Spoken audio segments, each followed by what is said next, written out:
Wow. You gonna put that on? Wow, I don't know how I can follow that. So it's pretty intense. People really want free headphones down here. I'm gonna remember that.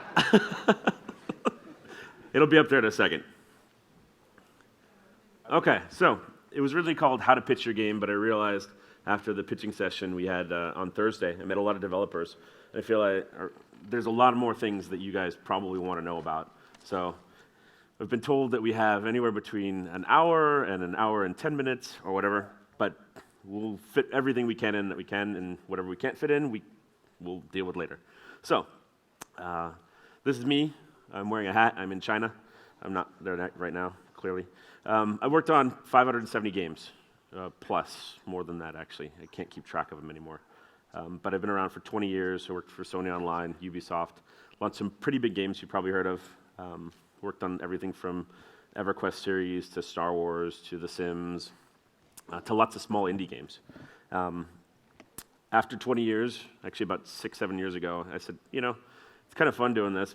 It's great having a lot of people working for me, but I kind of went out on my own and decided I wanted to start helping studios make good decisions, make businesses out of what they're doing, not just have it be a hobby, but so they can sustain it and maybe even have a career in this. So right now I'm focusing on mentoring some CEOs at companies around the world, everywhere from Russia to Colombia to here to New Zealand, everywhere in between.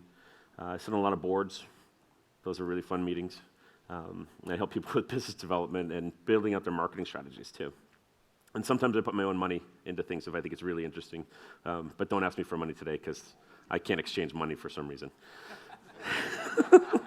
So, goals for the session.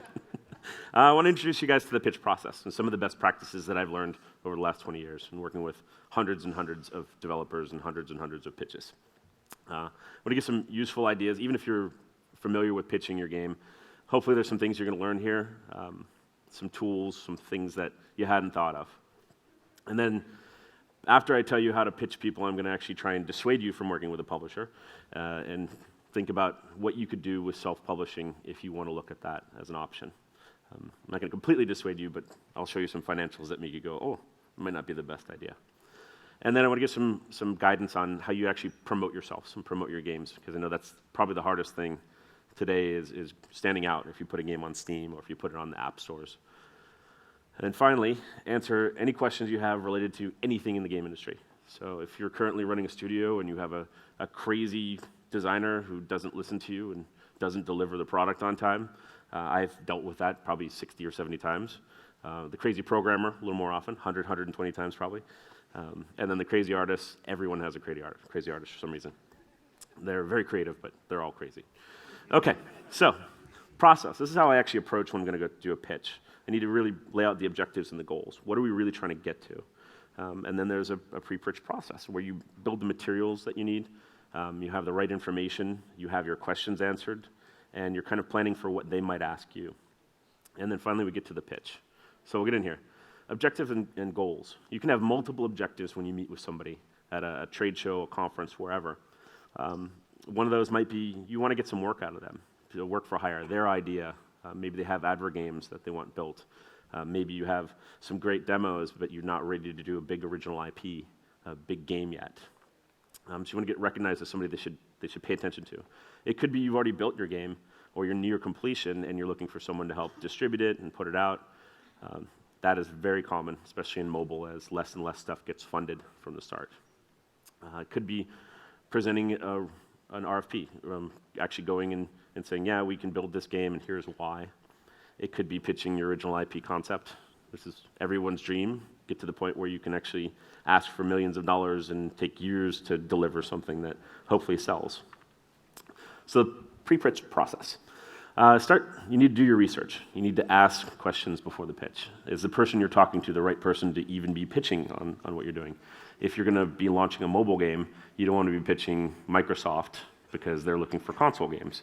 If you don't have experience building the type of game, they probably don't want to hear from you anyway. So you need to kind of look at it like, I need to build a good objective, which might be building a long-term relationship with somebody.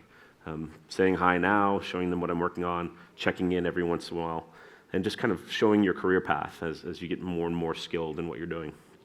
So I have to define the goals. Also look at the target that you're speaking to. What's their business focus? What do they care about? If you're building a survival horror game, I can tell you right now, don't go pitch Konami and don't go pitch Capcom, because they have hundreds and hundreds of people building those games internally. And yeah, they have a great audience for that, but they tend to think that they're better at that than anyone else. So they're not going to be receptive to what you're going to pitch them. This is a big one here. Do you actually have something worth pitching? A lot of people pull together a demo and they're like, I want to meet with Activision. And I say, and I look at it and I go, well, you're not ready to meet with Activision. You might want to go and build something a little nicer before you bring that there. Because you have one chance to make a first impression. And if your first impression is, wow, you brought that really crappy game and we don't ever want to talk to you again, it's probably not the best approach.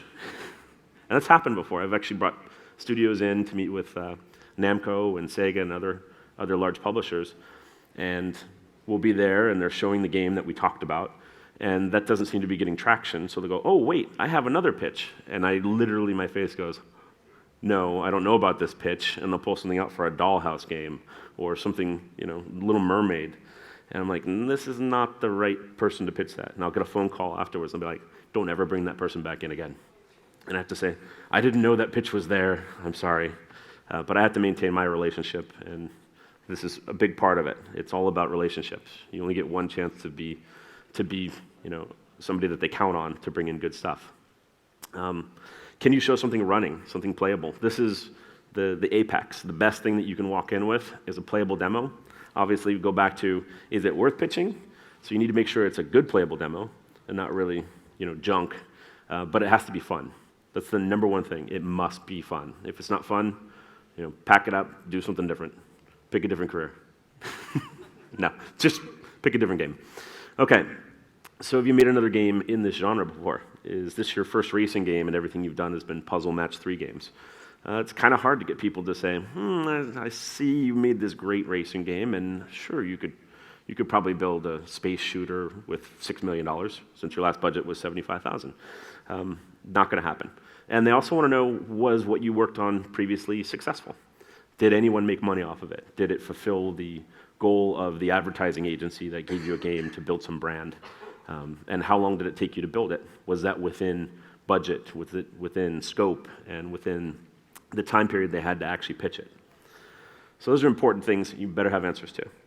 So then we walk down the path a little bit, and we need to determine who the right publisher is, and then we go out and contact them. Big way to do this is you can go on LinkedIn, search the words BizDev and Sega or BizDev and Konami. There's also people who do acquisitions at these companies. So look for those types of titles, and you'll be able to identify them. If you don't know who you're pitching, do as much research as you can. Find out where they were before, find out what types of games they've actually liked. They might actually be in the press saying, I really love these types of games, and we really don't want these types of things. So do a little homework, a little research. It'll save you a lot of headache in the long run. This is important. I look to build relationships, not just sell people on things. The odds of going and getting a game sold the first time you pitch something is very, very low.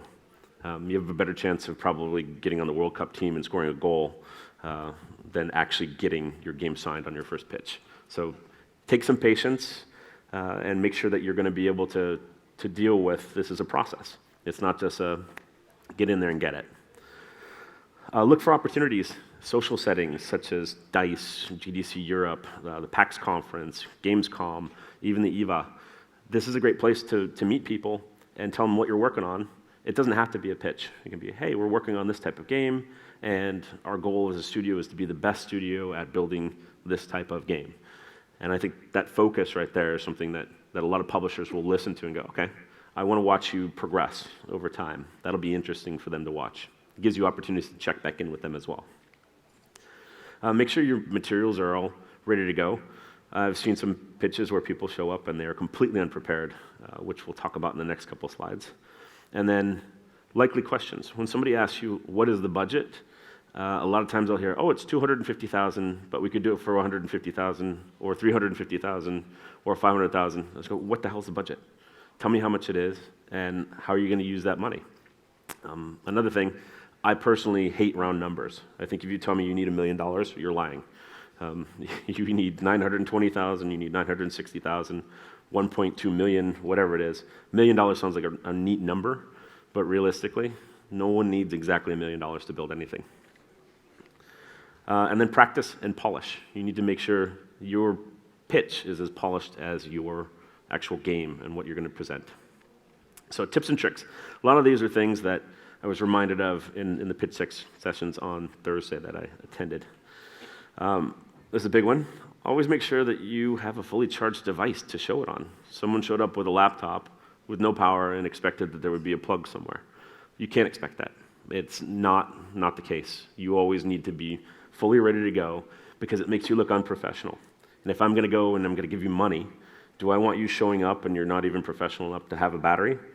Probably not. I want you charged. There's another one. You show up and all your video and your pitch and stuff is online. Oh, we can go to YouTube and look at it. Why isn't it on your device? You should have a copy of it right there that you can show me on your phone or your tablet or your PC that's fully charged, and not have to use the internet. If you need the internet, then you better be launching an MMO game because that's the only reason to be using the internet in a pitch. So treat every chance as if it's important. Somebody said to me, well, I wasn't prepared because it wasn't a real pitch. And I said, okay, well, I guess I'm not a real person who could really help you. Oh, no, I didn't mean that. I said, well, that's basically what that means. It means that I didn't prepare because it wasn't important enough for me to prepare. Be willing to take constructive feedback. It's amazing how many people will come in and pitch a game, and then you give them feedback, and they're like, oh, well, we don't want to do that. Okay, well, you're not going to be working with a publisher. Because the publisher, they tell you what's going to happen with the game. Ultimately, they'll say, no, this part doesn't work, this part does work. Let's focus here. So everyone has a baby. Everyone thinks their baby is the most beautiful child in the world. There are a lot of ugly babies, okay? Just be willing for somebody to put some lipstick on your baby. Lead every pitch with a description. I can't tell you how many times I hear people go, oh, we have this game, and here's a story, and the guy goes through this, and he transforms, and it's magical, and at the end of the whole thing, I go, so what platform is it for? And they're like, oh, it's for, Nokia Engage or something. And you go, well, it doesn't really help me, because the entire time I was thinking, what the hell platform are they trying to pitch this for? What genre is this? Especially if you're cross-genre. If you can tell me it's a roguelike tower defense game, cool. That's great, for PC. That starts the conversation. That starts my brain thinking, okay, it's going to be like this game or this game, and then you can differentiate it in the conversation. Here's a great example of how to quickly do that in a succinct sentence that doesn't take 6 minutes. Don't pitch the story, plot, why the game's badass, anything else, before you tell us what kind of game it is and who it's intended for. If you go through this entire process and say, this is for 9-year-old boys to 12-year-old boys, I'll be like, okay, well, I should have known that in the beginning because I could have given you better feedback that this is completely inappropriate for 9 to 12-year-old boys. Make sure you're prepared to show the game or give your pitch, just in general. If you don't feel comfortable, then practice until you do feel comfortable because you don't have another chance to bring this to someone for the first time. This is a good one. Don't show up drunk or on cold medicine. And I'm using cold medicine in quotes because I don't know if it was cold medicine, but I've seen people show up to really big pitches at large publishers for a $20 million game, and the art director's like passing out, on the table, and go, what happened? And afterwards, like, well, we went out really big last night because we were so excited. It's like, no, you go out and get really excited and drunk after you have the successful pitch. So you're not telling everybody not to drink, just do it after the pitch. This is a funny one. You kind of want to wear shoes. You don't have to wear a tie or a suit or anything like that. Those things technically scare the heck out of most people because they think you're an attorney who's there with the game developers. It really does creep people out. So wear shoes. You don't want to smell anything. Put some deodorant on. It's important. I told you about this. Have a real budget that actually shows when people are going on and off of a project.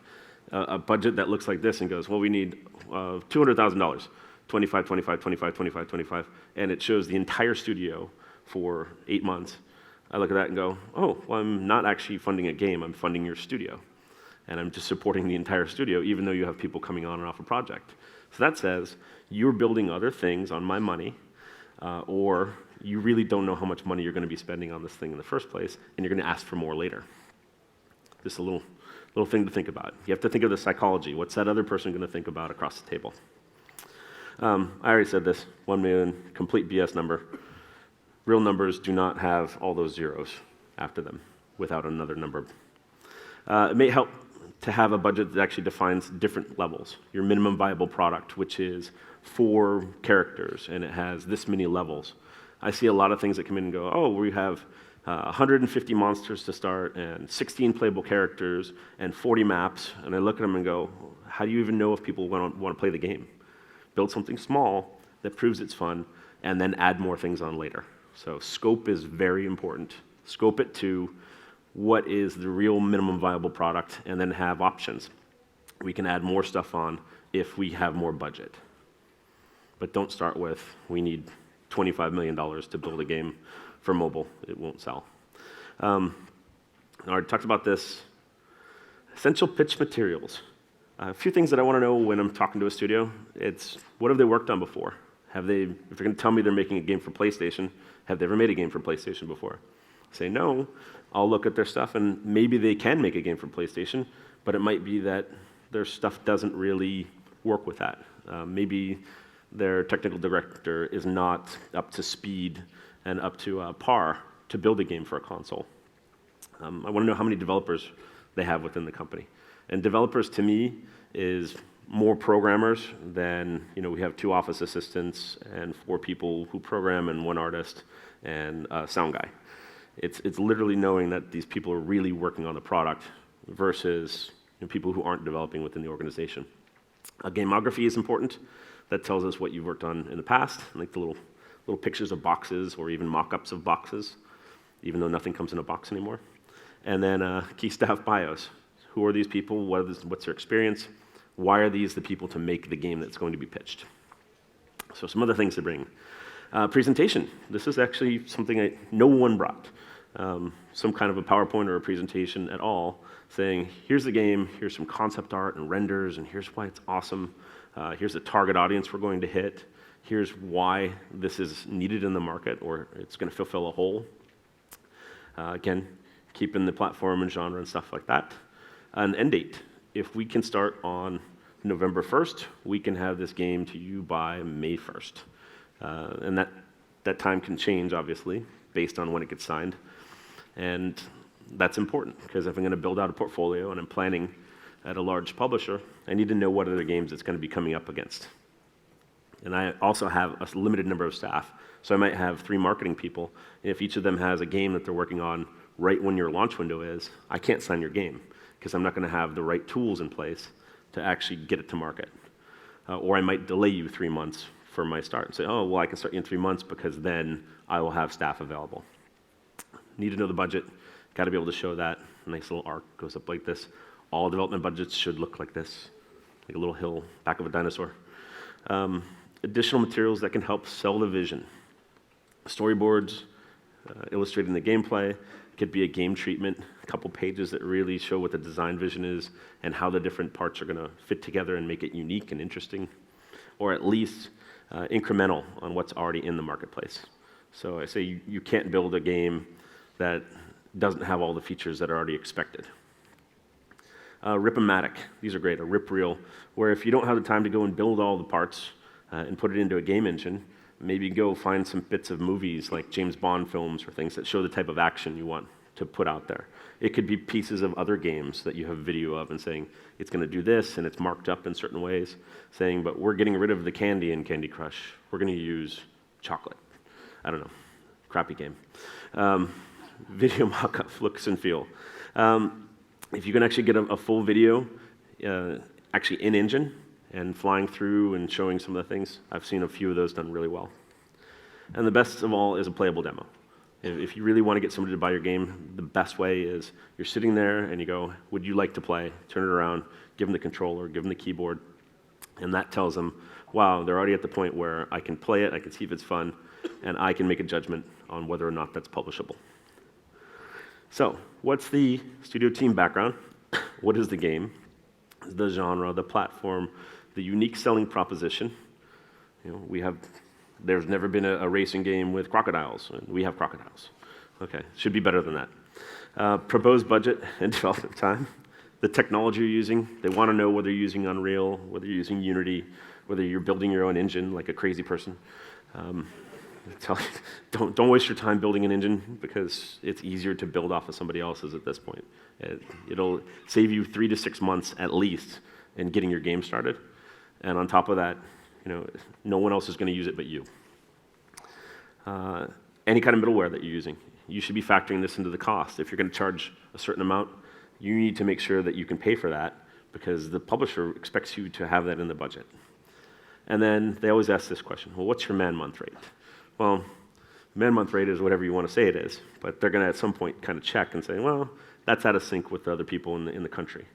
If you look at Canada, they might charge $14,000 a month for someone in Canada because of the costs of the person plus the overhead and the computers and the electricity and everything else.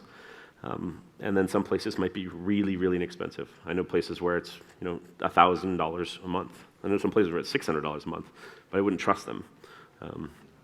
It's mostly countries where I don't think they have electricity all the time.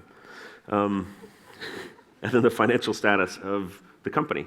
Are you guys solvent? Meaning, do you have enough money if you run into a roadblock to survive for 3 months? I'd prefer that you have 6 to 9 months of runway. But if you don't, this is something that could become an issue, especially if you're using the money to keep the entire studio afloat. Okay, if they like your pitch, be prepared to answer how it's going to make some money. This is important. Everyone should be thinking about how are we going to make money off of this from the start. Because if you wait until the end, then you've got something that probably isn't marketable. Say, be prepared for feedback. It's collaborative. It will change from what is spec'd out at the front. And you can allow a certain amount of change within it before you try and ask for more money. But at the same time, be prepared. Things are going to not work out. Systems that you think are great in the design phase, once you implement them and they don't work, need to be fixed. And it's all part of putting out a product that you can be proud of, that shows the quality of your studio. And these are showcases. So your next game is built off of your reputation on this game. Be prepared that they're going to do due diligence. They're going to go and ask people, how are these people? If you turn out to be the person that everyone hates in an industry, it's not a good reputation. So they'll go, oh, we don't work with that guy because nobody else wants to work with that guy. Be ready for them to look at your development. They'll go and they'll sniff around your code. If it looks like spaghetti, they're going to say, yeah, maybe not the right people. The financial due diligence we talked about. Looking at your pipeline and your technology, how that's all tied together. If they get in there and it looks like somebody took a piece of tape and just stuck it over everything, you got duct tape everywhere, technology duct tape, it's not going to work well. And then a security audit. If I'm going to give you an IP to work with, and it's from a big technology or a big entertainment company, a lot of times I want to make sure that you're building safe, that you have some kind of key card access that tracks people, that you have controls on the code so it's not walking out the door all the time. Because it would really suck if I'm spending money on a game and then it shows up in China before we launch it, which happens a lot. This is the biggest one. Be prepared to actually deliver it on the schedule and the budget that you set. Because your reputation, if you don't deliver on time and on budget, it erodes. So some places you can pitch. You can pitch at a trade show, the publisher's office, your office. You could even pitch on a boat. You don't want to pitch on a boat. So, trade show. Fast meetings, it's really a brief chance to kind of get to know people. I think you can present the concept, but you're really going to get only one single person who helps make the decision.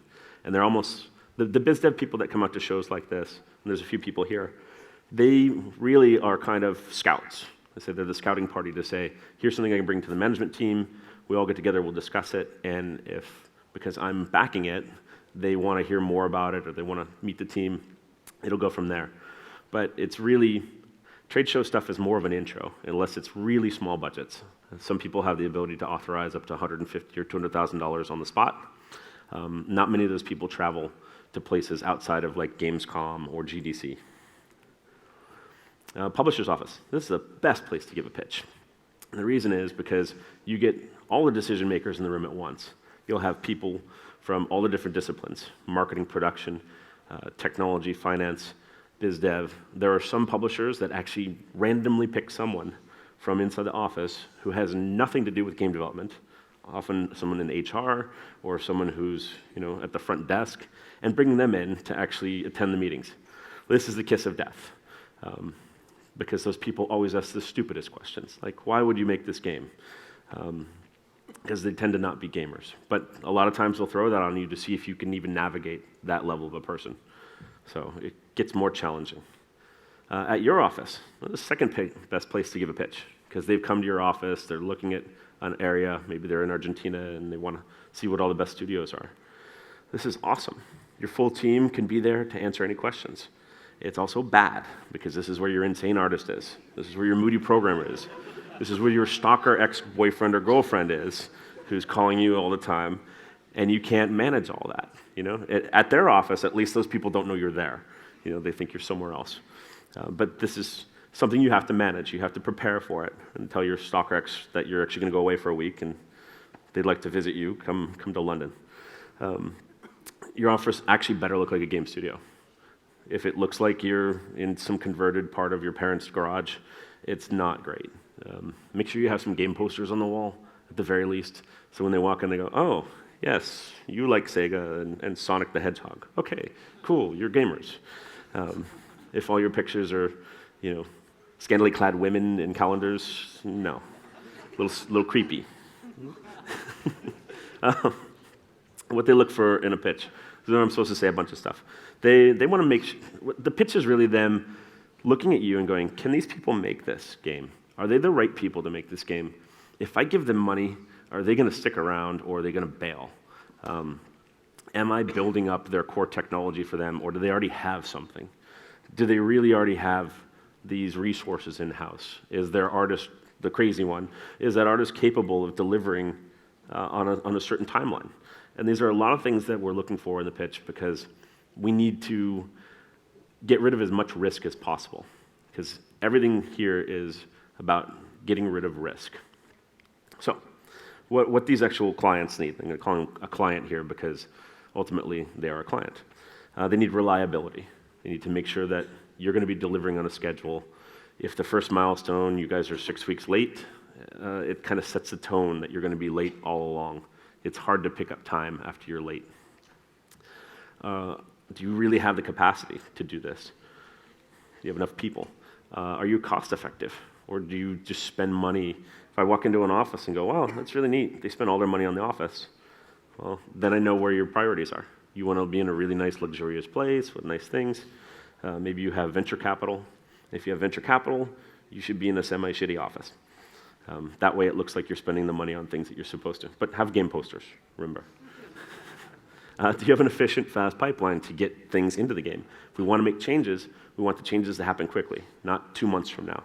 I want to see something where I can help or I can give you feedback and you can make a change in a week or less.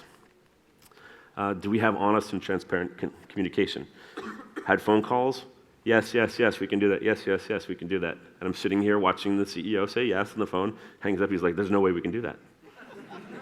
So why did you just sit there and say yes, rather than saying, you know what, I'm concerned. Let me talk with my team and see if it's doable within the time frame you need. And that is a training moment. Again, if anybody has any questions along the way, just jump up there or raise your hand or whatever. I'd love to answer questions. Yeah, go ahead.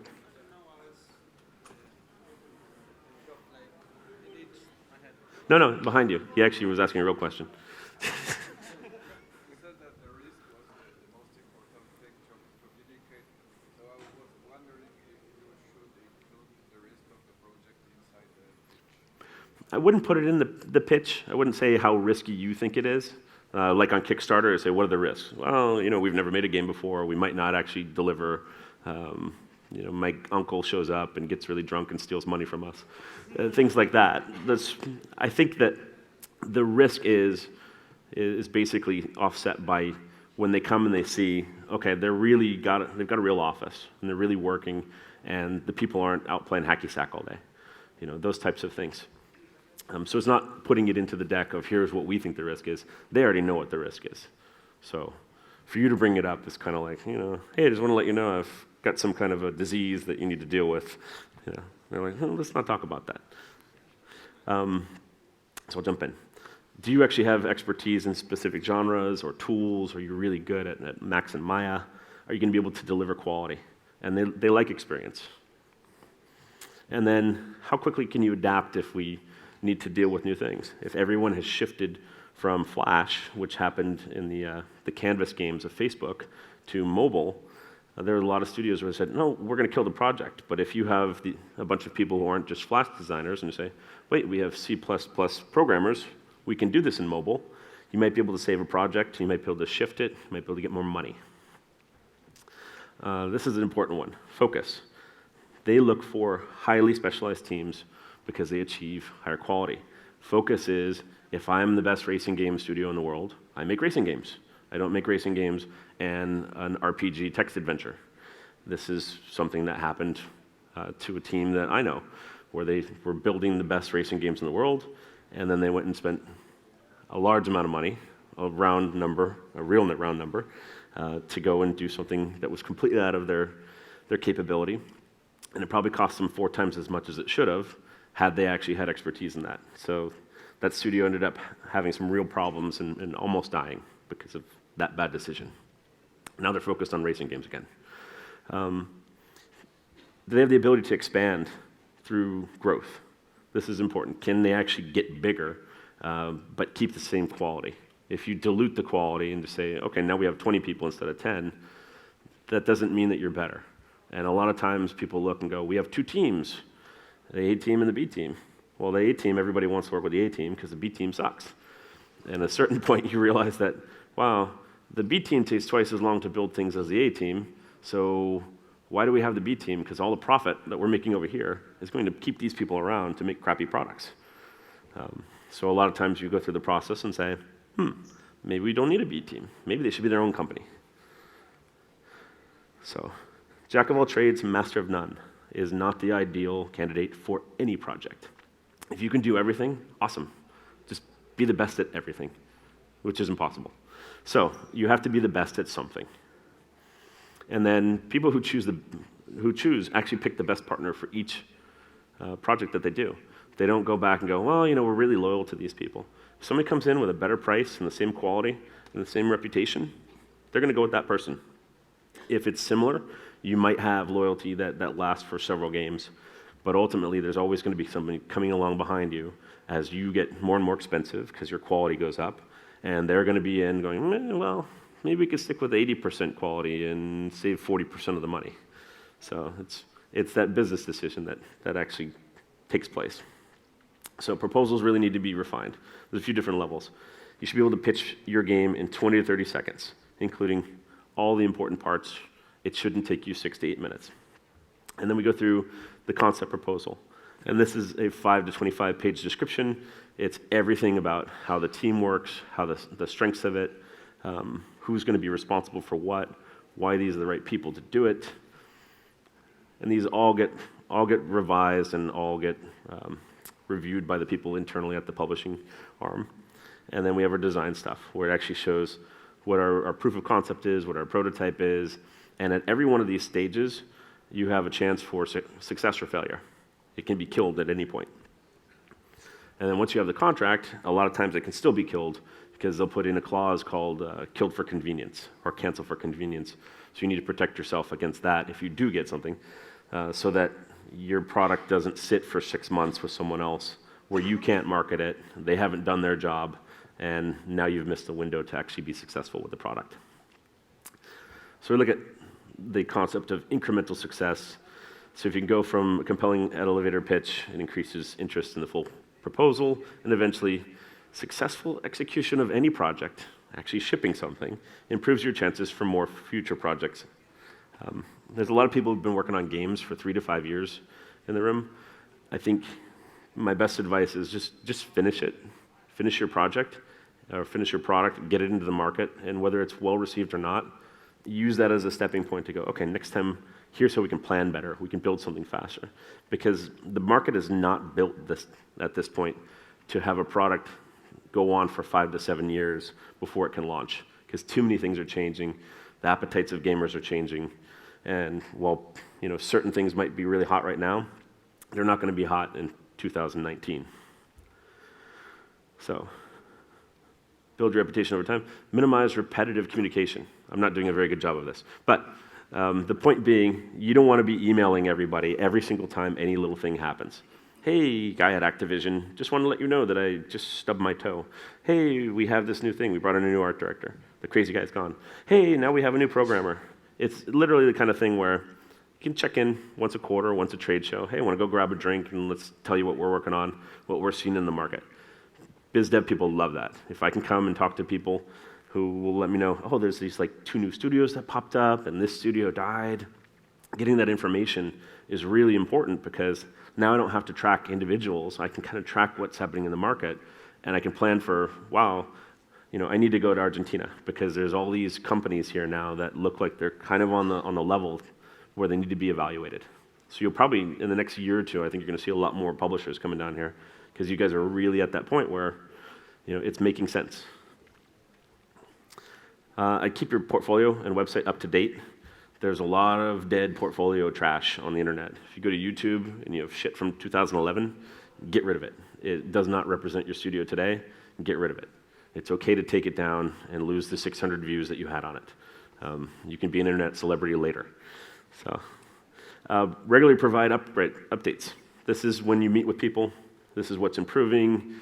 Well, we moved from Unity 4 to Unity 5, or we moved from this to Unreal, or we brought in somebody who's like the most badass network programmer that we've ever seen. Now we can do multiplayer in 6 months versus 2 years.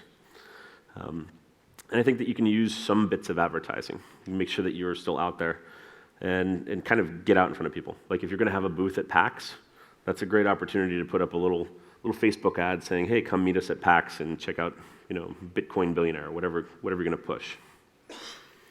Okay, so you signed up with a publisher. Here's the scary part about the explanation. This is how publisher funding works. It goes through a greenlight process internally after they look at the market viability. So what are the games in the market? How are they performing? Are they making money? And they start to do a formula and say, okay, well, we can afford to pay this much for the game to be built because it's going to make this much. And we need to have a certain profitability quotient in there. We also need to make sure that we've built in some a little bit of cushion for all the crappy games that we put out that didn't succeed already. And these poor developers are going to have to help pay for that because it wasn't their fault, but we need to take the money from someone because we have to be profitable. So they generate their internal sales estimate, and then the negotiations occur. People want the IP rights. If you put in more than half the money, you can probably keep the IP. They'll always want to get something like sequels. They want to look at different deals that they can do where they have the first right to invest in your company if you have had some kind of success. This happens more when you have a nice big hit, so it's a good thing to deal with, but it's the kind of thing that by the time you start thinking about that, normally it's too late because they've already secured these rights in a contract, and you're like, oh, crap, they kind of do own our company, and you don't want that to happen. There's also no typical deal. There's nothing that's all like, we're all standard and like this. They're all different. They can be built off of all sorts of different things, and you kind of just have to model it out for yourself on how it's going to work properly. Real quick, recoupment. If a publisher puts in money, the normal deal is they get their money first. You might be able to negotiate it down to, as you're getting your money back because you put money in too, the 50-50 share starts there, and then it might shift in some direction or another. It might be 70-30, it might be 85-15, it might be super caustic if you're in China at 95-5, but you wouldn't get any revenue out of China anyway, so why do you worry?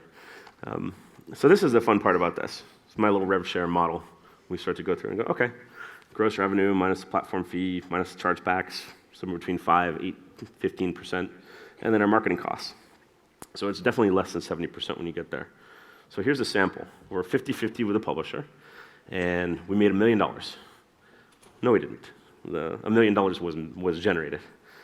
So we used the little formula. We're down to $700K because platform took their cut. Some chargebacks. We lost another $35,000. These are fraudulent purchases, evil people who play games on Steam for 2 hours and at 1 hour and 59 minutes get the refund. And then we spent $300K on marketing. The funny thing about this is the marketing actually probably didn't push your studio out as the creator. It probably pushed the publisher out as the creator. And they are garnering that audience. And if it's a mobile game, all the people that they acquired with that money, they get to sell other games to, because they can put ads into the thing and say, hey, check out our other games. And you're sitting here going, I just gave you a bunch of free people. So out of this, congratulations, you made $167,000 of the $1 million. 50-50, kind of a crappy deal. Might not be bad for you to get some kind of an upfront guarantee a little bit bigger than that. So go to a 70-30 share. Oh, here we go. We're doing even better. So we had our fraud happening, we have our marketing happening, and now we made 100 grand. So ultimately, a 70-30 deal turns out to be about 10%. Everyone looks completely shocked and like they want to go home.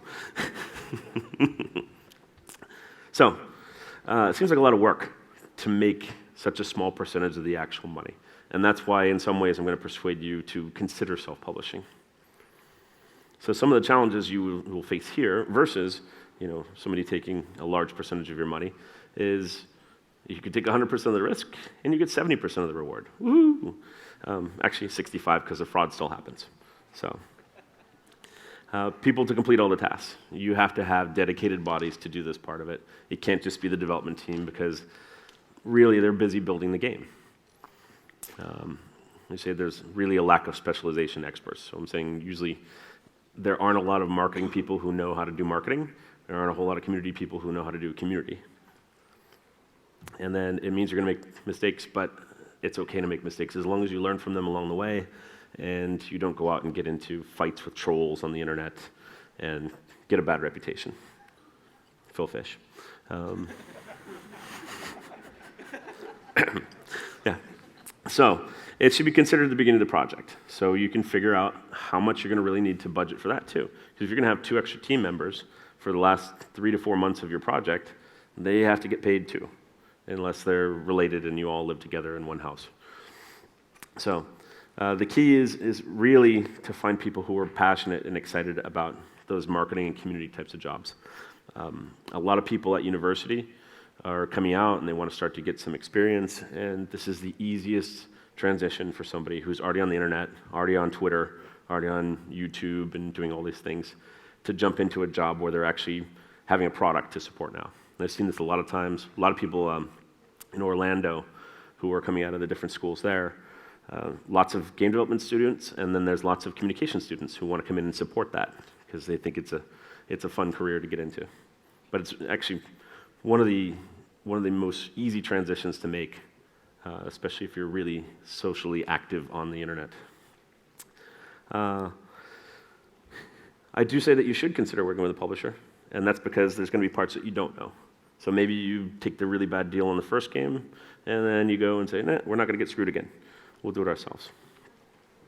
And then there's some games that will never fit into a publisher's portfolio, where it's just too out there, too weird, too experimental, too indie. And those ones you have to self-publish because you don't have any other option. So I'll give you a quick background on this. In 2008, everything went haywire in the games industry.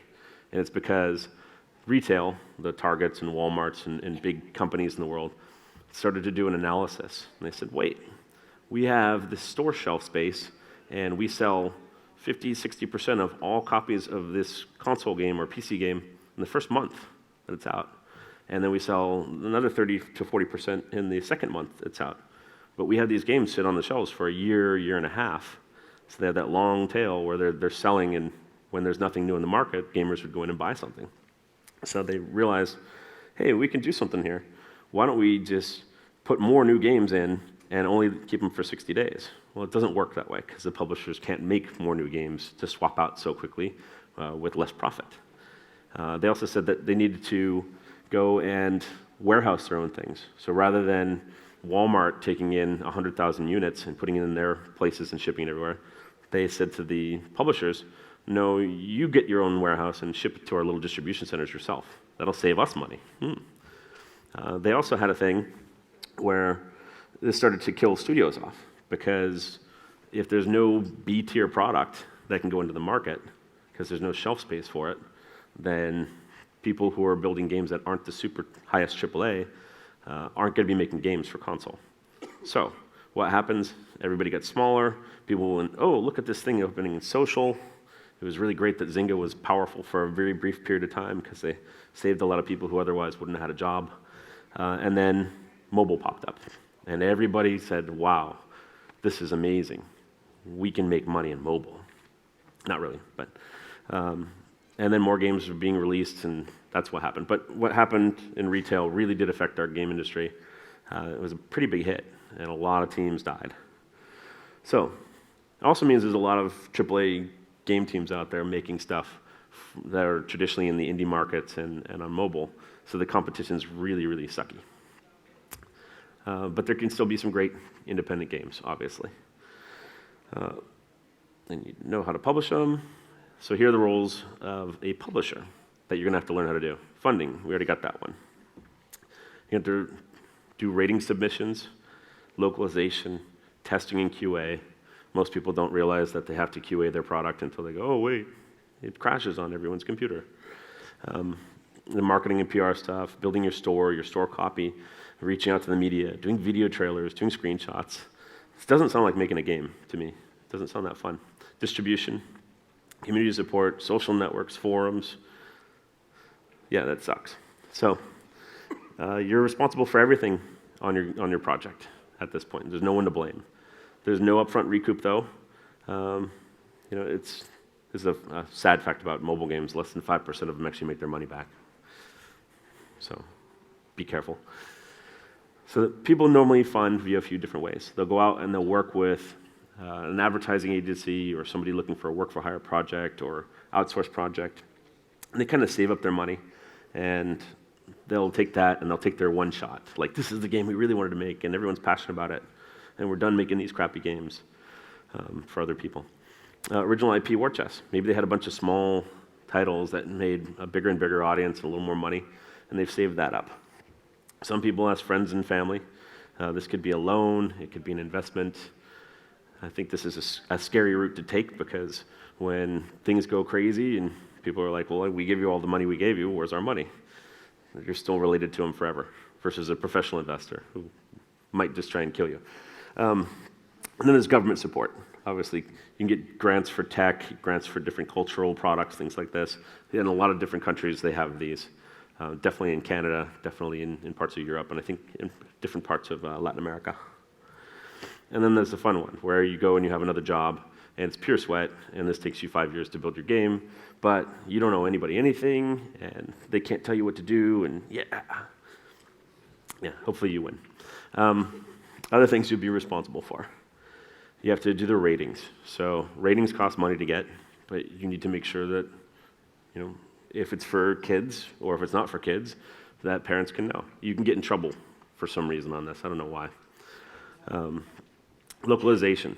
You're going to want to be able to put it into different languages if you're going to put something out around the world. It's great that you can put it into Spanish, but you probably want to put it into English. And if you can put it into English and Spanish, you probably want to put it into French, Italian, German, Russian, Korean, Japanese, and 2 kinds of Chinese. So, simple job. Quick word about Asia. You cannot sell anything in Asia without a publisher. So there's a lot of people or a lot of publishers who are willing to actually just take the rights to that territory, and they'll help culturalize the game, which means that they'll make it so there's no skeletons in your game and that you're not killing dragons, because if you kill a dragon, of course, that's very offensive. We all know that, right? Exactly. There's stuff that you would not believe that is like, wow, that's really weird. But yeah, you need somebody who knows how you're going to offend people or not offend them. And then often there's really interesting relationships where it is a completely closed market and you cannot get onto any of the platforms you'd be able to distribute, even if you could put it in there with the unlocalized, culturalized version. So if you're going to go to Asia, find somebody over there. They tend to take every game and turn it into free-to-play with in-app purchases, even if it's a paid game.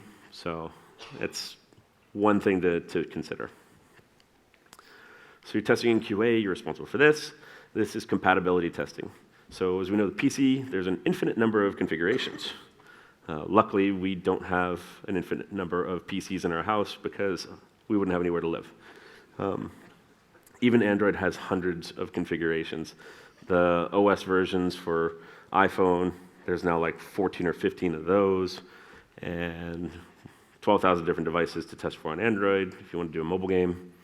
And then there's other iOS things, and then there's hardware compatibility, and blah, blah, blah. So the way that we get around this trick is we'll say that, what does this version have that the other version didn't have? Oh, it has a camera on the back. So let's make it so you have to have a camera on the back in order to play the game.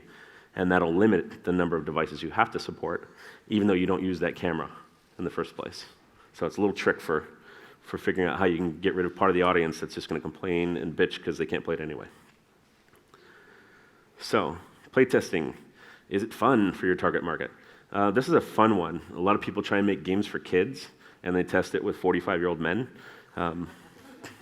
Not the best playtest.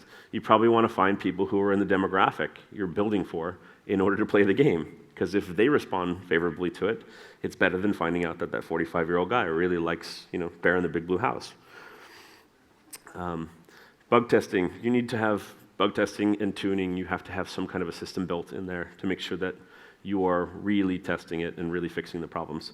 And then when you actually go out and, if you're going to launch a game, at least if you're on mobile, you would do it in New Zealand, Canada, and Australia first, just to test the things, because there's no reason to stick it out everywhere and blow the thing up until it's actually fixed. Quick talk about marketing PR. You're going to have to create the positioning of the game, key messages for the community. You're going to have to buy some ads. You have to make some press releases, screenshots, art, things like this. And a lot of times you do all this and you send it to the media and they don't respond at all anyway. So it's a complete waste of time. But it's not. If you don't do it, you can't be successful. If you do it, there's a chance of being successful, even if it's a little chance, right? But you got to take that chance. And then if you do actually get to the point where they go, wow, we like your game, you might have to interact with them. So you have to have somebody comfortable enough to represent the game and talk about why you're building it and what's exciting about it and why this is the greatest thing since World of Warcraft. And then you're going to have to make a lot of videos. This is the biggest thing that draws from the development team, especially when you're trying to finish the game off and get it out the door, is you're going to go, oh, we need a video for these people and a video for these people. And 85 people come out of the woodwork wanting a video at the last minute. So you also have to develop the creative. You have to actually build out the ads. And this could be for Facebook. It could be for whatever site you're going to put it on, rock, paper, shotgun. You still have to put that art together in a way that looks somewhat compelling. It doesn't make people go, oh, look at this crap. I don't want to buy that. You're going to have to manage your analytics. And this is for PC games, too. If you sit here and go, okay, we have Good Old Games, we sold 700 copies, and Green Man Gaming, we sold 1,200 copies, and Steam, we sold this many copies, and you're looking at the pricing and going, maybe we need to shift more people towards this part than this part, because we make more money with this particular partner. And then, of course, you have to go through the store and make sure it has the right keywords when people are searching so that you're showing up in the right searches. That's something you'd never think you'd have to do while you're sitting there programming a game. And then coordinating with media people who have deadlines like, hey, I need something in 2 hours. Can you stop everything with your game and send me a new copy of the code because this one broke? And putting out the codes, you're managing your store relationships with everybody, talking to Humble Bundle, saying, yes, please put us into your thing for next March, and having a relationship with them. What else? There's a big need growing to actually make friends with people who do Twitch streams and YouTube. I think a big part of this is starting to follow them and interacting with them, being part of their community, the part of the people who are supporting them. And if you can get other people excited about what you're talking about, then maybe you can get them to get that YouTuber or Twitcher to actually look at your game. And there's a new thing that just came out called Keymailer, keymailer.co, that I just started using. It's phenomenal. You just put a bunch of Steam keys up there, and people will request them for your YouTube streams or Twitch streams, and whenever they actually post something, it says, here they are, they've done this. They've gone and they've used the keys, and then you can actually search on other games that they've played or like, and it will suggest people that you can send them to. I don't know what it costs because it's kind of betaing, but it's a great tool that I've been using for about 3 days, and it's phenomenal. Quick on community management. So this is where you get to interact with the community. Yes, because you don't have any other job. You want to sit in the forums and talk to people who are bitching about why the dwarf's so small. So you literally need somebody to constantly be there, engaging with everyone, making sure that they're happy and they're not revolting. Every community will always have caustic people. It's really hard to find a community that doesn't have people who are just there to make everybody else feel as miserable as they are. But just remember, they're people too, and they feel bad. If we have more time, I got 25 more slides. I don't know. Hey, why the hell not? So this is my process on how I walk in to market these things. And the only reason I added this onto the pitch stuff is because I think this might be useful. So identify different communities that already exist. So you've got here the Steam community, RPG Gamer, NeoGAF, Touch Arcade. Pick something that's right for your genre, right for your art style, and get in there. Be part of the community.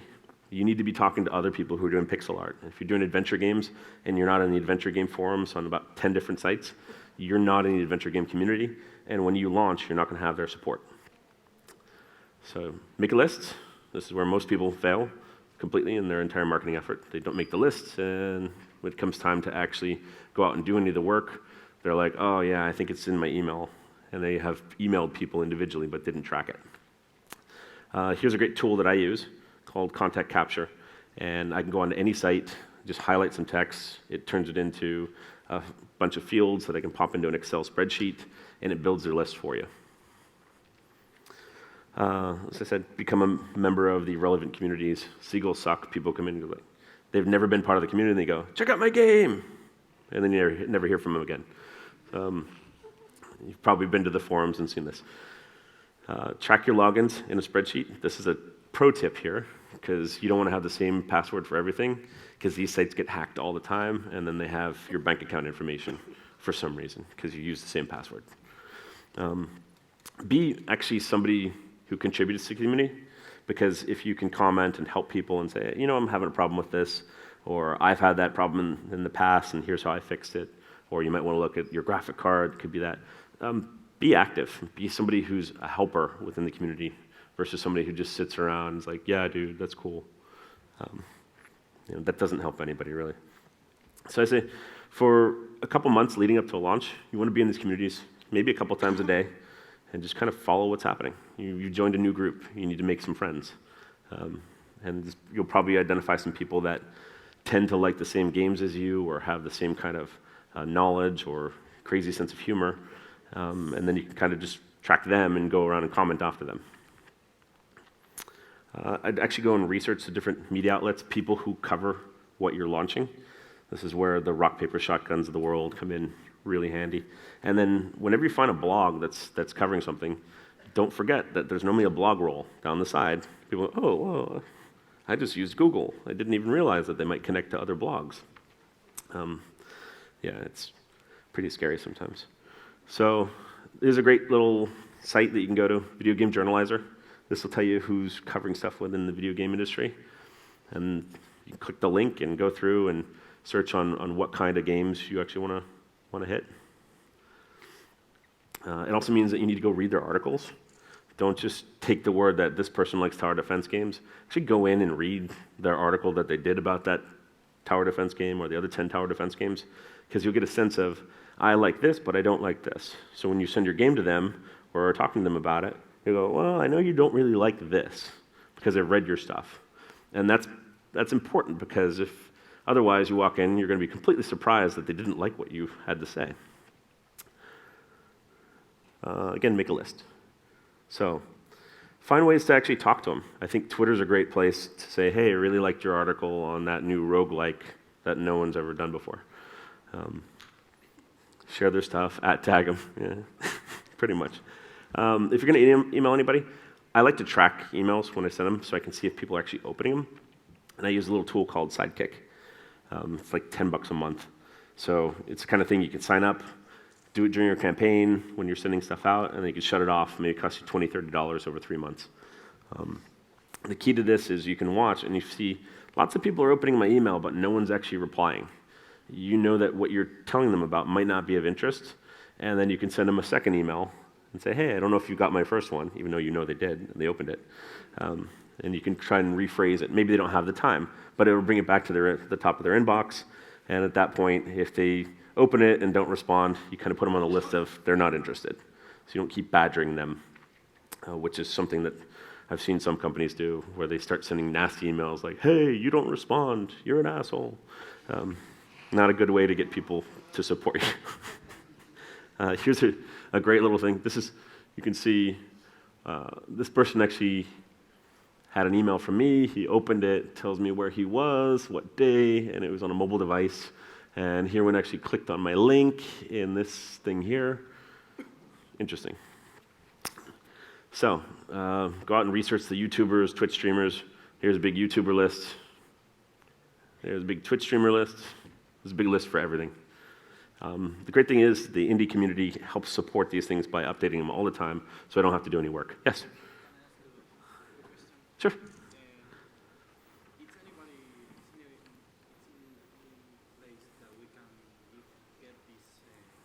Yeah, I'll post them up. Thank you. I will post them up.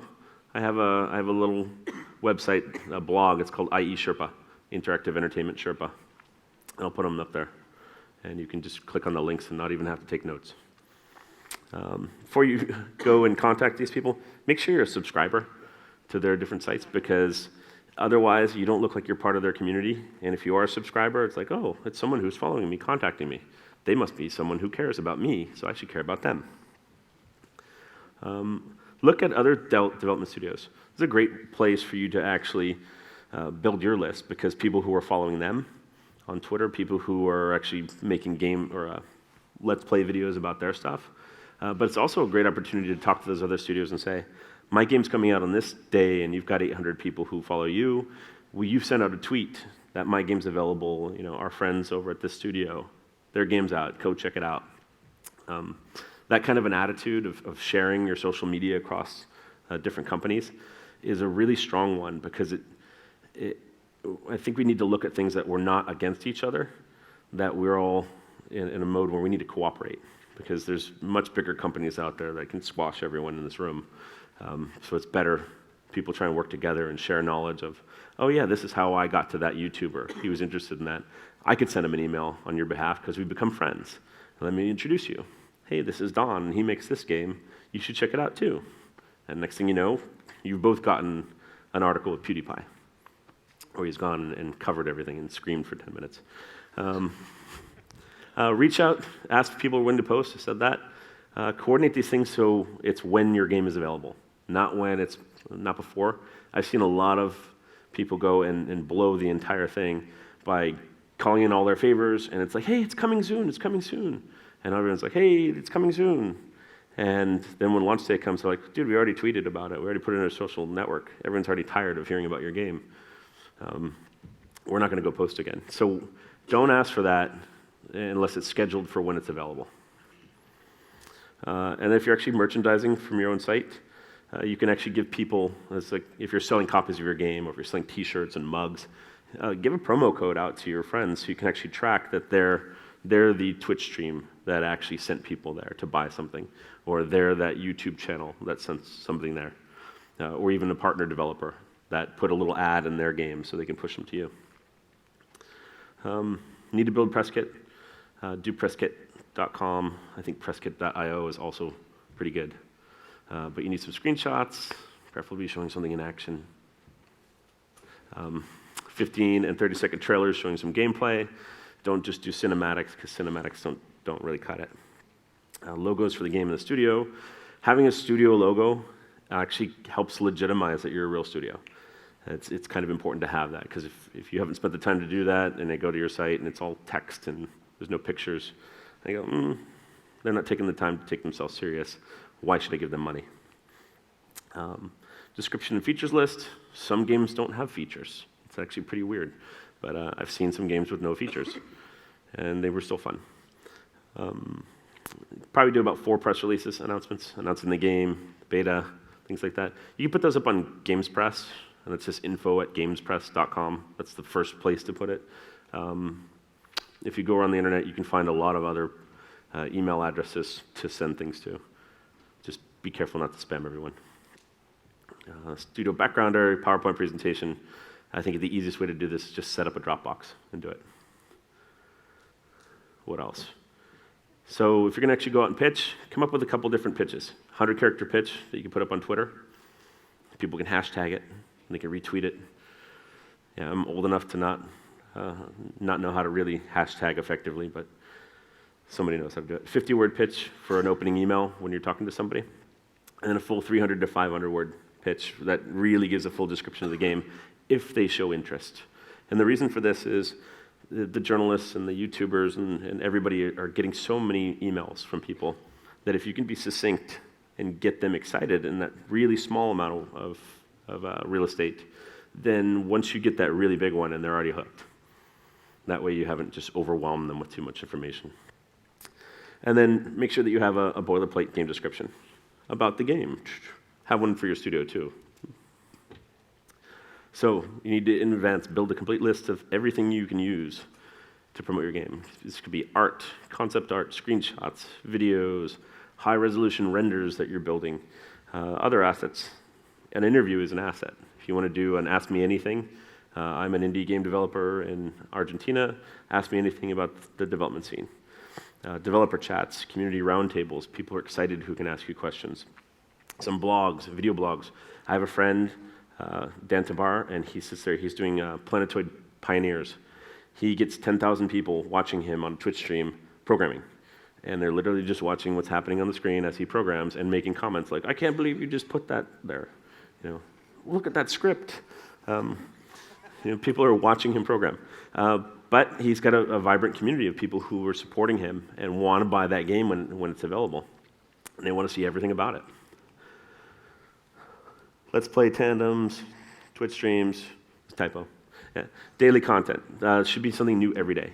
I like to create a flow of getting people going to different sites and then always coming back to my site in the end. Content equals audience equals ad dollars. So everything that you're giving out to different sites is of value. They should be able to generate traffic off of it, which means they're generating money. And if they're generating enough traffic off of the things you're giving them, they'll want to put more of your stuff up there. So these are a lot of different things. I've launched a lot of MMO games over the years, so I'm just using one of these as an example. So for like EverQuest 2, enemies, heroes, weapons, NPCs, every single day of the week, we had at least 2 programs going. So it's like the boss of the day, and then there's the quest of the week. Here's the zone. Crazy videos of the AI beating each other up that you didn't expect to happen, but somehow got a video of. And then getting into community planning. Okay, I think we're about 10 slides out. So you need to develop messaging and content specifically for the community. And this isn't the same stuff that you would put out to journalists or have faced that way. It needs to be more authentic. It needs to really be about you and why you're doing this and your passion, and it needs to show why you're excited about this game. It's social posts, it's art and asset reveals. These are things that you should be doing for people who are already interested.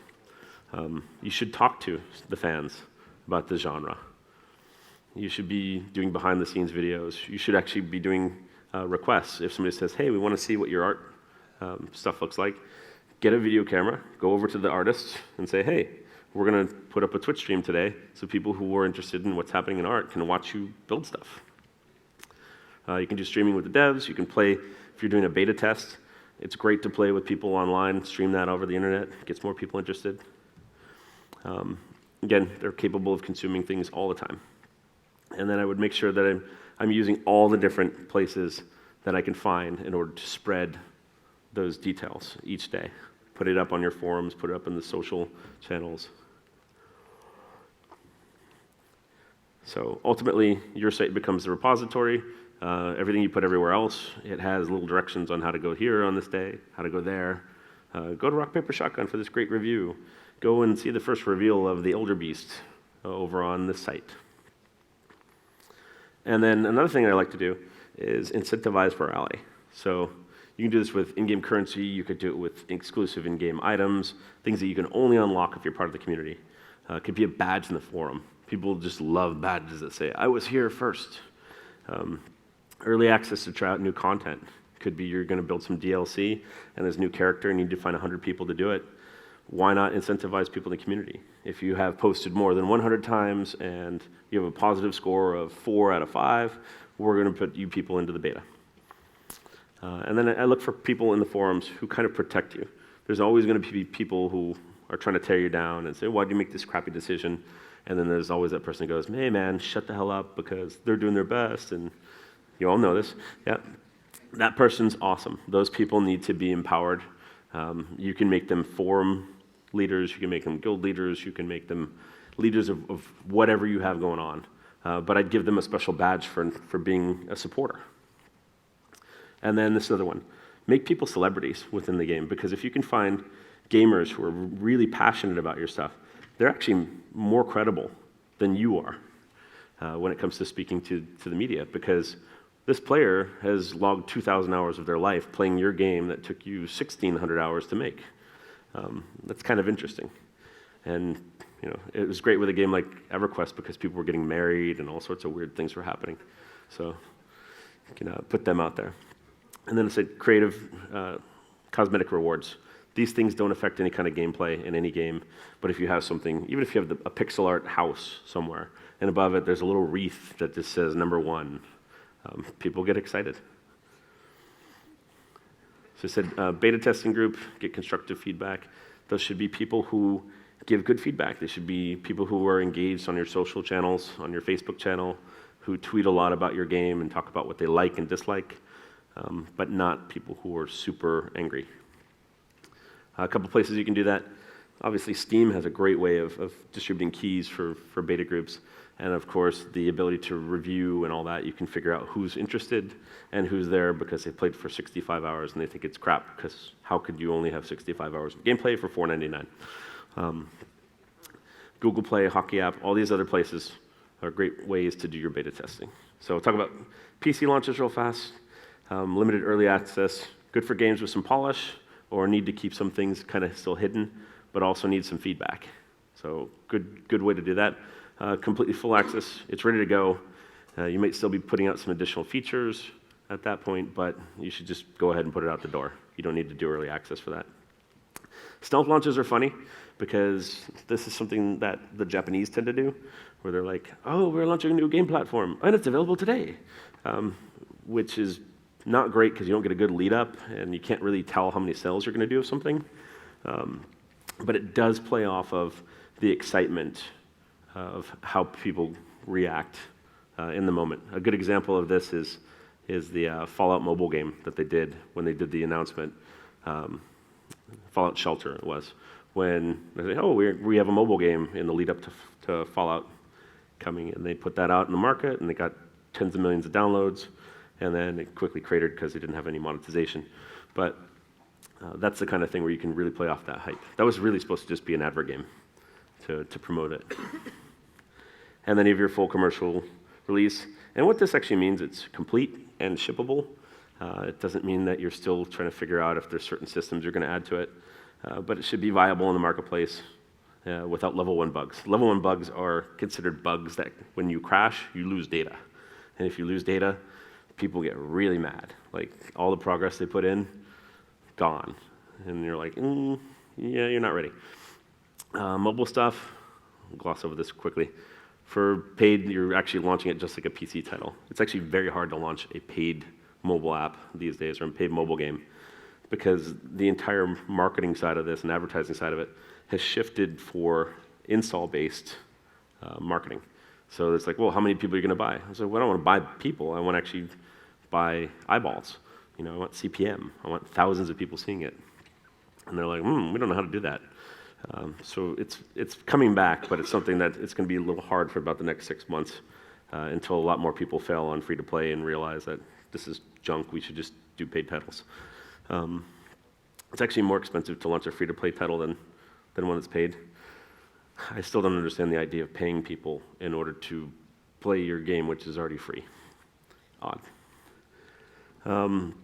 So previews, you can do these about a week or two out for mobile. You don't want to get people too excited too fast because the attention span of the people on mobile is, okay, that's the attention span right there. Very, very short. And then with PC games, PC gamers tend to be really, really excited. They can stay excited about something for a long time. Tends to be because they're probably a little bit older and more mature and are used to waiting for things. I'm not bashing anyone who's under the age of 20. I think you should plan official assets you're going to kick out for everywhere. Exclusives. Exclusives are awesome. People really get excited about that in the media. If you have online or synchronous multiplayer, this is a huge one. You should actually have people in there to play. So even if you're doing a multiplayer game and it's 2 people need to play it, you need 2 people to play it. We had a real big problem launching EverQuest Online Adventures because it was the first MMO game on consoles. Actually, it might have been the second. I might have launched the first one too. But I remember this one because it was the first one on PS2, and you needed the little network adapter. The problem was there was a strike in Los Angeles at the docks, and they couldn't import any of these network adapters. So the ones that were in the country, all 12, were being used by other people. So everyone was playing SOCOM, even at our company. So there was no way to really show it off to the media in a positive light because there was no one in there. And we got a bad review because there was nobody playing the game. And ultimately, I realized this lesson is if you're going to have multiplayer, there better be multiple people. Okay. If it's broken, don't show it. That's a hard one. Okay. After you launch, you basically just need to keep the same cadence. Keep doing the dev diaries, keep doing the video blogs, keep playing with the people in the community. If you look at what the Super Mega Evil Corp people are doing, they play with their community every single week. You know that Fridays they're going to do that. Some people can take over the stream if they've been particularly great in the community. All sorts of things to reward people. And then you can just start to expand your audience a little bit more outside the people who are using it. And then use additional features to reach people that are waiting for that to be added. A lot of times people will say in the Steam forums, yeah, this is crap, I'm not paying them $4.99 until they add network multiplayer that I can play without any kind of DRM and on Linux or Mac, which is even more fun. And then you have to make sure that you're supporting the game. It doesn't matter what platform it is. If you don't, you're going to lose your community. And this is probably one of the biggest assets that you have. You have your reputation for your studio, but you also have your community that actually believes in the game that you're building, and they believe in you being a good person who's going to continue to support it. Even if you ask them for more money, that's fine, as long as you're really using the money to build onto that game and not going, hey, fund our other thing. We're forgetting this. Seen that too many times. I have a quick sample launch plan I put up here. This is the one I actually use for most things as a basis. Anybody who wants this can just tweet at me or whatever, send me emails, and I'll send it over. It's in Excel. You put in the date at the top, breaks out all the other things, tells you when you're supposed to do stuff. It's super easy. And then more tools and resources. You can go out, you can get onto Overwolf, and they can push your stuff for PC. There's OfferPop, which means you could do a t-shirt contest and put in about $50 and probably get a couple thousand people to like you on Facebook. HubSpot, Hootsuite, to actually go and manage the different Twitter streams and Facebook streams and posting, so you can schedule it. So it doesn't always happen at the same time. I like to analyze when the most retweets happen. It tends to be, I believe, about 2 or 3 o'clock in the afternoon on Thursdays, when people have gotten back from their turkey sandwich, they've taken a little bit of a nap, and they're tired, and they've decided, I'm going to go to Twitter because I really am done with the day and the week. But it's funny, you can actually look on the graph and see, oh, it seems to be that time of day. Tweet Adder is great. You can go in there and you can put in a little bit of money, and they'll find people who are interested in what you're actually tweeting about and kind of push you and say, hey, here's somebody tweeting about stuff you like. And then Viral's great if you have a little money to push people towards your video. So if you want to get more views for your YouTube or Vimeo channels, that'll get that popped up. Another one is Fiverr. I don't know if you guys have used Fiverr, but fiverr.com. For $5, there's all sorts of weird things people will do, like they'll draw a little thing or they'll say something great about your game, and you can post those up. It's a great way to buy a bunch of little pieces of content. And that's my email.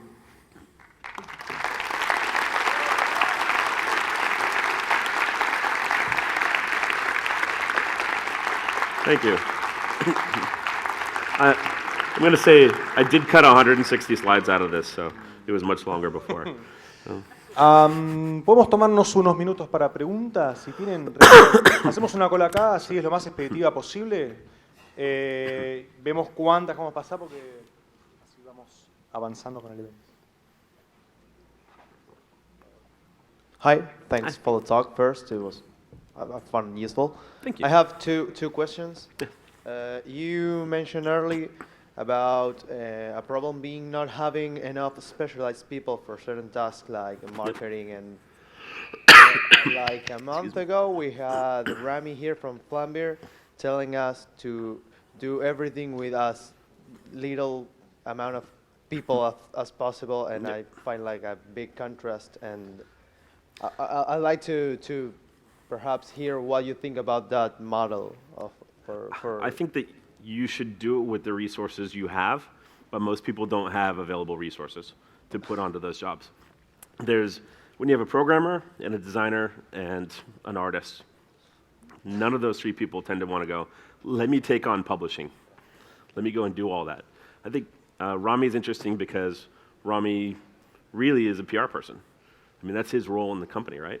Yeah. So he's already dedicated to that, so they're not adding another person.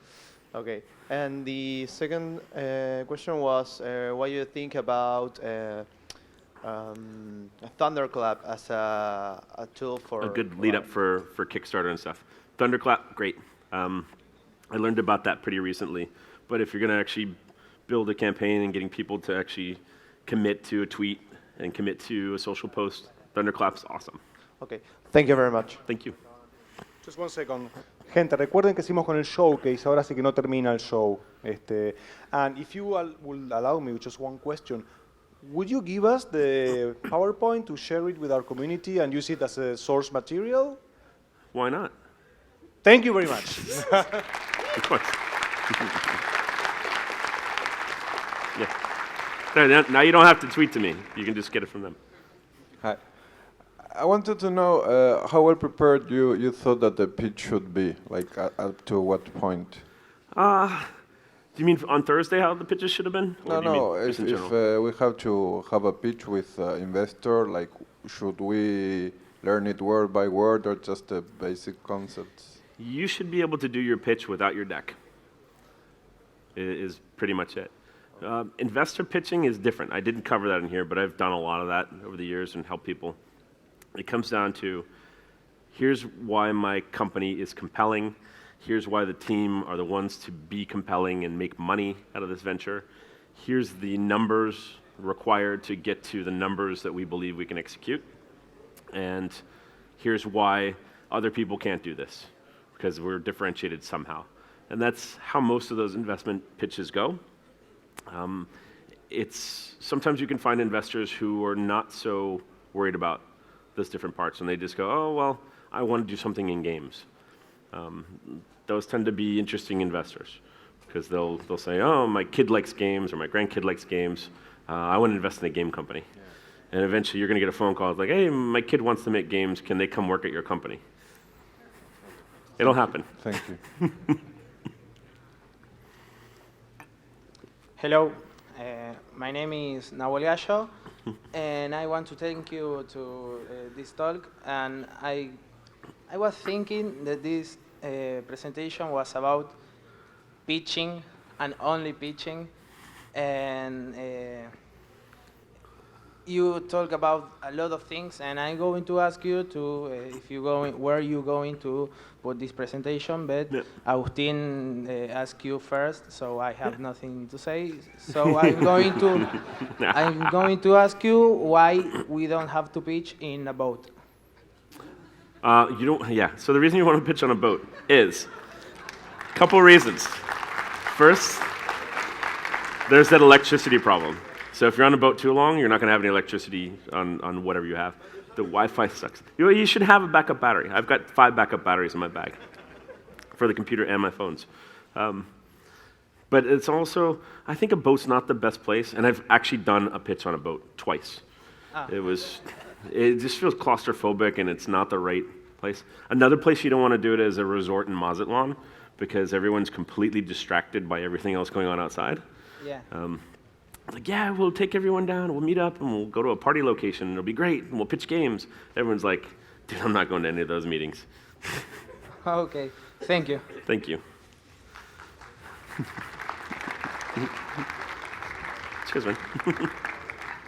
Hello, my name is Nacho. Well, actually, Ignacio, but it's way easier to call me Nacho. Anyhow, I just wanted Ignacio. to... Yeah, well, that you got it. Anyhow, I just want... I think I can speak for everybody here. Thank you a lot for this talk, because at least for me and my company, you open up, well, all of our minds, and I sincerely wanted to thank you. Thank you. And if you don't mind, I would like to approach you, well, give you a handshake and my business card.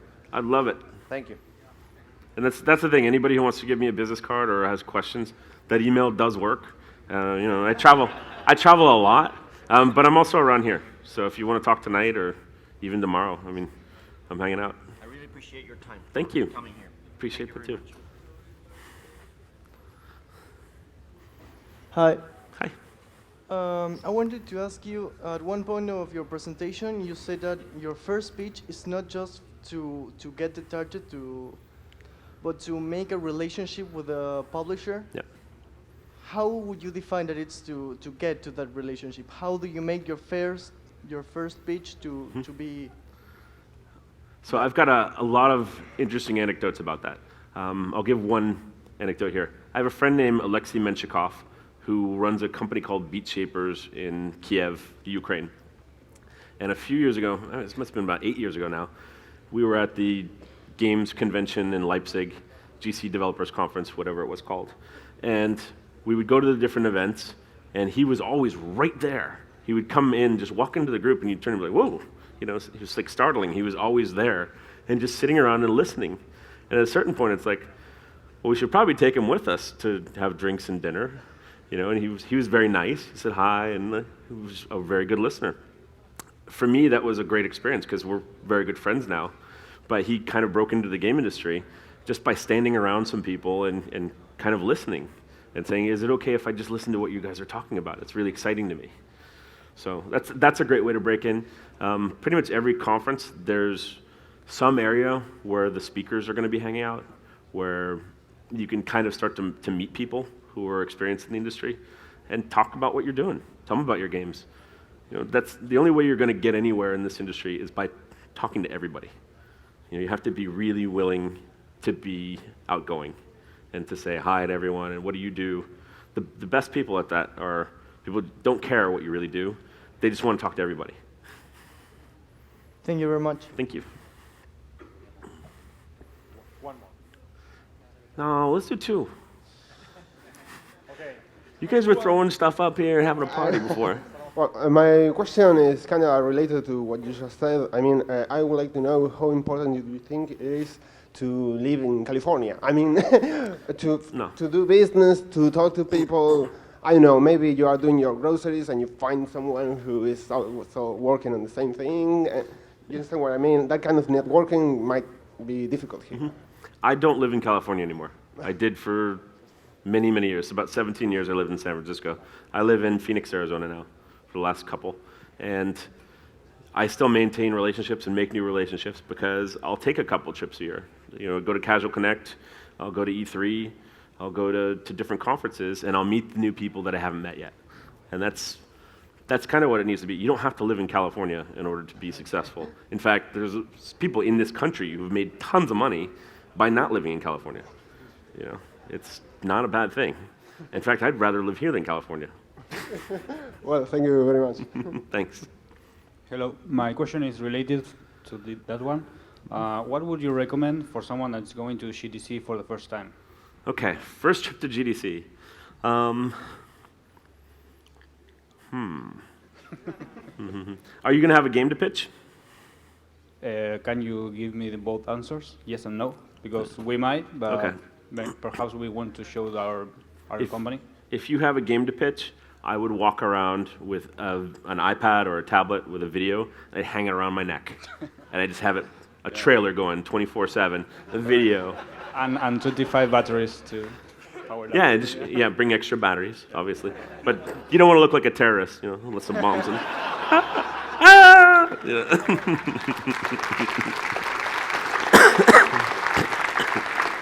And if you don't have a game to pitch, go to every session that's related to what you need to learn. If you're going to pay to be there, go get the content, because that's what it's for. And do the networking. There are lots of parties. The IGDA party you can get into. I'm sure that there'll be some kind of Latin American party that we end up pulling together somehow.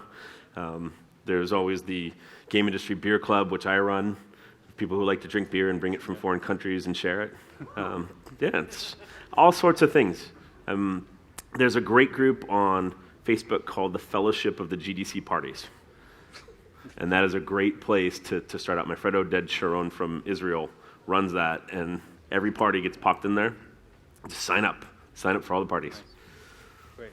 I'm gonna try to not show up drunk to some meeting, but all right, thanks. Thanks. Thank you, Sean, for the wonderful talk. Thank you.